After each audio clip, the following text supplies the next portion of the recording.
고 스님은 이제 도피성 출가였지만은 처음부터 청암사에서 당대 강백이던 이제 고봉 스님, 또 성교를 회통했던 혼회 스님, 또 한때는 또 오대산에서 타너 스님으로부터도 경전을 배우고, 그 이후에 향곡 스님, 성철 스님, 서암 스님, 소홍 스님 등 당대 선지식으로부터 이제 화두선을 배웠는데요. 먼저 출가 초기 상주 남장사에서 혼회 스님한테 문답식으로 금강경을 배우면서 서원에 눈을 떴다고 했다면서요? 예, 그 말씀을 자주 이제 뭐 여러 곳에 본문에도 많이 말씀하셨는데, 이제 전체적으로 보면은 고 스님께서도 그 세상을 떠나는 어떤 그런 절박한 마음에서 이제 출가를 했는데, 마침 그 출가한 도량이 이제 지금도 우리 그 조계종에서 굉장히 유명한 그 수도암이지 않습니까? 그러니까 그 수도암으로 출가한 덕분에 수도암의 선지식들을 인연이 있었던 것 같아요. 이제 거기서 이제 당시 그 법전 스님이라고 우리 조계종 종정 지내시고 해인자 방장을 지내신 종정 스님이 이제 그때 당시는 이제 수자였죠. 성철 스님 문화에서 있는데 이제 그 해인사에서 김천 수도암까지 그 산길이 연결이 돼요. 그때 이제 뭐 해제철이나 산철이나 아니면 잠깐 쉴 때는 그까지 왔다가 이제 뭐 옥수수도 같이 삶아 먹고 이제 수자 스님들의 그런 성성한 기운을 부르주면서 이제 고 스님 행자인데는 상당히 그런 그 외경스러운 말씀도 해주고 그렇게 했겠죠. 그러다가 이제 그 아래 수도암 바로 아래에 지금도 이제 비구니 스님들 강원이 있는데 그 청암사 강원이 있죠. 그 청암사에 이제 그 강원이 열렸는데 그때 고봉 스님이라고 이제 우리 조계종에 그 당시에 아주 이름난 그런 강백, 대강백이죠. 고봉 스님 밑에서 이제 뭐 초발심, 자경문, 치문 이런 출가 수행자의 기본적인 걸 배웠고, 그 다음에 조금 성장해서는 직지사에 또 강원이 열렸대요. 그때 이제 관흥 스님이라고 아주 뭐 대강백이지 않습니까? 그렇죠. 대성기신론 아주 뭐 유창하시고 박학다식한 이제 그런 분들인데 일 들으셔가지고 상당히 그 불교에 대해서 정통의 견해를 강원 교육을 제대로 받았던 거죠. 그래서 이제 이분이 그 용주사로 이제 관흥 스님이 주지를 맡아서 가는 바람에 거기 갔다가 또 오대산 정화가 일어나가지고 타너 스님이 이제 그 오대산에서 그 장자 제물론 특강하는 거를 일주일 들으셨는데 이제 그것도 배우시고 이러면서 이제 상당히 저랬는데, 나중에 이제 대교반이라고 이제 강원 4년제에서 4학년 과정에 이제 그 금강경을 이제 상주 남장사 강원에서 혼회 스님이라는 분을 이제 배우게 됐대요. 근데 그때는 당신이 혼자, 이제 다른 도반이 없고 아랫반에는 누가 있었는데 윗반에 혼자서 독강을 이제 혼회 스님께 배웠는데, 근데 그 혼회 스님을 만난 것이 당신의 인생에 상당히 또 중요한 선지식이었다는 말씀을 하셨어요. 왜 그러시냐 하면 혼회 스님은 다른 강사 스님들과 달리 대개 다른 강백 스님들은 경을 이렇게 새기지 않습니까? 강의식으로. 근데 이제 혼회 스님은 그렇지 않고, 예를 들면 금강경 그러면 금강경 한 대목 한 구절을 갖다가 이제 고날치 분량만큼을 공부해서 외워오라 그러신데요. 암송을 해오라 그러시고는 오면은 질문을 주로 하셨대요.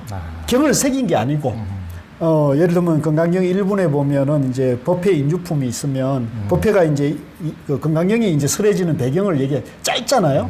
그 한 대목을 외워오라 그러면 오면은 봤느냐? 예, 봤습니다. 보니까 어떻더냐? 그런 식으로 해서 이제 뜻을 이해하겠느냐? 이렇게 얘기하면서 문답식으로. 이게 참 중요하잖아요. 그러니까 선사들이 주로 쓰는 제자들을 이렇게 격발시키고 자상하게 자비로 일러주는 문답식으로 그 강을 했다는 거예요. 그게 이 혼회 스님의 특징이었고, 그래서 그 혼회 스님 문화에서 이제 그 금강경을 공부하면서 혼회 스님이 이제 강만 한 게 아니고 선을 공부하신 게 금강산 스님인데 선과 교를 겸수하신 분이라는 것을 당신이 알게 되었고, 그래서 선에 대해서 이제 강의나 경전 교학은 보면 이제 언어와 문자, 경전을 통해 가지고 이제 사유와 분별로 이제 깨달음을 가는 거지 않습니까? 그런데 선은 어느 문자를 떠나 가지고 자기 마음을 부처님 마음으로 바로 깨치게 하는 거니까, 이 선의 그런 경절무늬의 뜻을 이제 이분이 알게 되면서, 선은 나도 참선을 해야겠구나. 그래서 이제 강원 4학년 때 저절로 당신이 참선에 발심이 나가지고 그 혼의 스님 인연으로 해가지고 이제 어떤 인연이 조금 이렇게 끊어지게 돼가지고 참선을 하는 도량을 찾다가 당시 이제 남방선지식으로 유명한 향곡 스님이 이제 부산 기장에 묘관음사에 계셨습니다. 이제 그 남방선지식 향곡 스님을 이제 찾아뵙고는 이제 첫 안글 인행 이래 평생 이제 참선의 길을 가셨죠. 아, 그렇구나. 그러니까 그 혼의 스님은 저희가 예전에 그 한 2005년 정도에 이제 신부사에서 연재하면서 그 세상에 잘 안 알려진 선지식들 33분을 이제 조명을 하고 그분 제자들을 만나가지고 듣고 그래서 나중에 은둔이라는 책으로 냈는데 맞아요. 예. 거기에 이제 혼의 스님 대목이 저도 예. 굉장히 그 감동이 있더라고요. 그래서 예, 아주 인상적이었어요. 예, 그분이 그러니까 그분의 어떤 인품의 영향을 우리 또 고스님께서 젊은 날 받지 않았는가 그런 느낌도 그렇습니다. 드는데 예. 혼호 스님 제가 이제 기억나는 그분 이제 제자들 만나서 듣고 제가 그걸 기록을 했는데 예.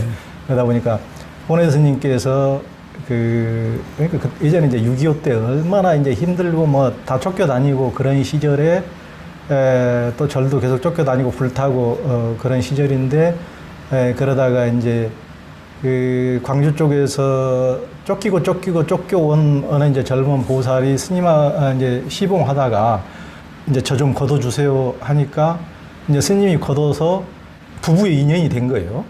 그분이 알고 보니까 이제 그 남편이 있는데 남편이 이제 이렇게 그 6.25 때 어디 이제 산에 가서 이제 그 전사됐다고 빨치산 그러니까 네. 본인이 이제 전사한 걸로 이제 다 소문이 나가지고 남편은 다 이제 죽은 걸로 여기고 이제 혼의 스님한테 이렇게 몸을 의탁했는데 나중에 보니까 이제 감옥에서 무기징역을 이제 이제 받고 살고 있다는 얘기를 이제 나중에 들은 거예요.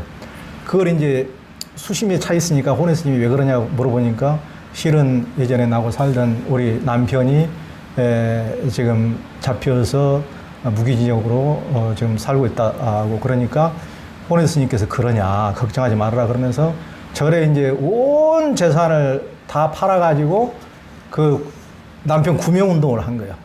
구명운동을 하고 이제 그 무기징역으로 죽게 생긴 사람을 혼의 스님이 구명을 해서 이제 감옥에서 나오게 하고 그래 놓고 이제 데리고 살던 그 여자분에게 이제 당신의 원래 남편이 이제 나왔으니까 돌아가시오 하고 있는 것을 또 다 짊어지면서 남편에게 보낸 거예요.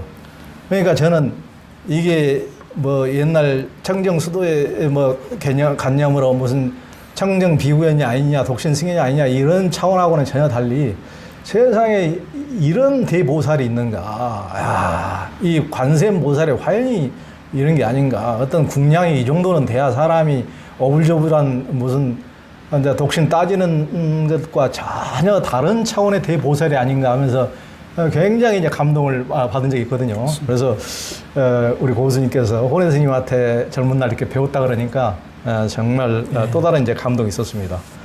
그 대단한 인연이죠. 그것도.